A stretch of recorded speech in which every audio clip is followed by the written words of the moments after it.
Salam sejahtera untuk kita semua. Pelajaran Sekolah Sahabat dengan tema utama Misi Allah, Misi Saya. Pelajaran ke-10, Misi kepada yang belum dijangkau bagian pertama. Kamis 7 Desember, melewati sebuah garis. Bacalah Kisah Para Rasul 17 ayat 24-34. Bagaimanakah Paulus melanjutkan dengan kesaksiannya? Adalah menarik untuk dicatat bahwa Paulus sebenarnya mengutip dari para penulis mereka yang telah menulis sesuatu yang cukup dekat dengan kebenaran kitab suci, dan hal ini membuka jalan bagi Paulus untuk membawa para pendengarnya lebih jauh lagi, yaitu dia menggunakan apa yang diketahuinya tentang kepercayaan mereka untuk mencari persamaan dengan mereka dan kemudian melangkah lebih jauh. Tidak diragukan lagi dalam upaya untuk menjangkau orang lain, memiliki keakraban dengan apa yang mereka percayai dan mencari poin-poin yang memiliki kesamaan dapat menjadi sebuah metode yang berkuasa untuk menjangkau orang. Perhatikan juga bahwa Paulus menggunakan persamaan ini untuk membawa mereka pada pengetahuan yang ingin dia sampaikan. Kebangkitan Yesus dan pengharapan yang ditawarkan oleh kebangkitan itu pada mereka. Lukas menggambarkan reaksi mereka terhadap kata-kata penutup Paulus sehubungan dengan kebangkitan. Beberapa orang menghina ide tersebut. Beberapa mengatakan bahwa mereka ingin mendengar Paulus lagi sehubungan dengan masalah itu, dan beberapa orang menjadi percaya.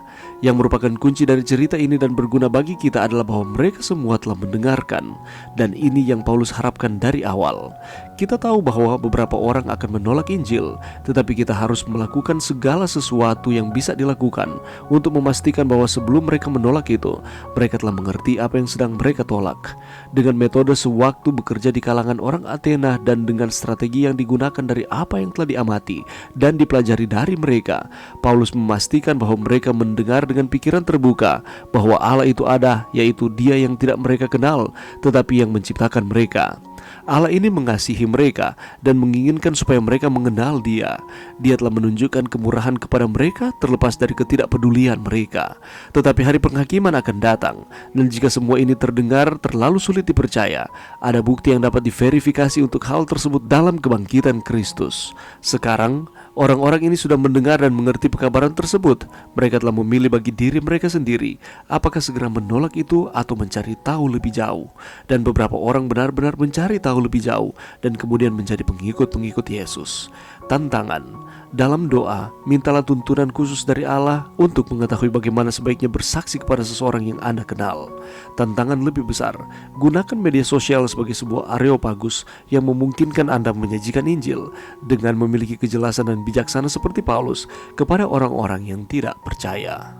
Pelajaran yang bisa kita dapatkan pada saat ini, saudaraku, Kisah Para Rasul 17 ayat 24-34 mengungkapkan kebesaran Allah sebagai Sang Pencipta yang Maha Mulia. Dan pada saat ini mari kita melihat dan memahami panggilan untuk mengenal Tuhan dan hidup dalam pengenalan akan kebenarannya.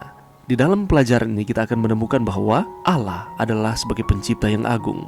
Ketika Rasul Paulus berbicara, ia menekankan bahwa Allah yang kita sembah adalah Sang Pencipta langit dan bumi. Dia tidak terbatas oleh kuil-kuil yang dibuat oleh tangan manusia ataupun berhala-berhala lainnya, karena segala yang ada di dunia ini adalah ciptaannya. Mulai dari makhluk hidup bahkan isi dari dunia ini, bahkan alam semesta, semuanya adalah hasil tangannya yang agung. Dan adapun tujuan Allah menciptakan manusia, yang diingatkan Paulus kepada mereka yang ada di Athena, agar mereka mencari Tuhan meskipun dia sendiri tidak jauh dari kita. Di dalam pencariannya, kita menemukan identitas dan tujuan hidup kita yang sejati. Allah menginginkan agar kita mengenalnya secara pribadi, bukan sekedar mengenal tentangnya, tetapi benar-benar kita mengetahui siapa Allah yang kita sedang sembah tersebut. Di tengah-tengah khotbahnya ini, Paulus menegaskan bahwa kita tidak boleh menyembah berhala atau benda-benda buatan manusia. Allah adalah Allah yang hidup dan memberi kehidupan kepada manusia, bukan seperti Allah yang disembah oleh orang-orang Athena, yakni benda-benda mati yang dibuat oleh tangan manusia.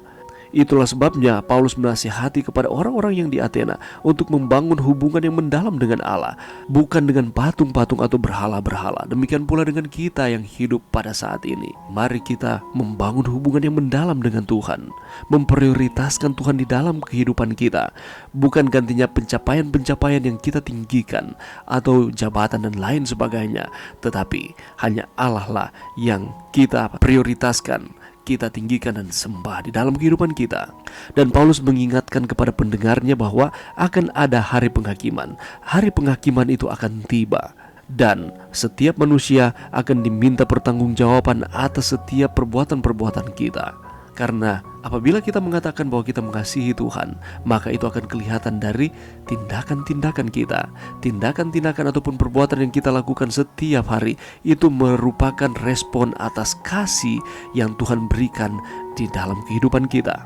Tetapi kabar baiknya adalah Allah memberikan jaminan keselamatan melalui Yesus Kristus yang telah dibangkitkan dari antara orang mati. Dan ini merupakan panggilan bagi kita supaya kita dapat bertobat, meninggalkan akan cara hidup kita yang lama, dan percaya kepada kabar baik tersebut, yakni Injil keselamatan.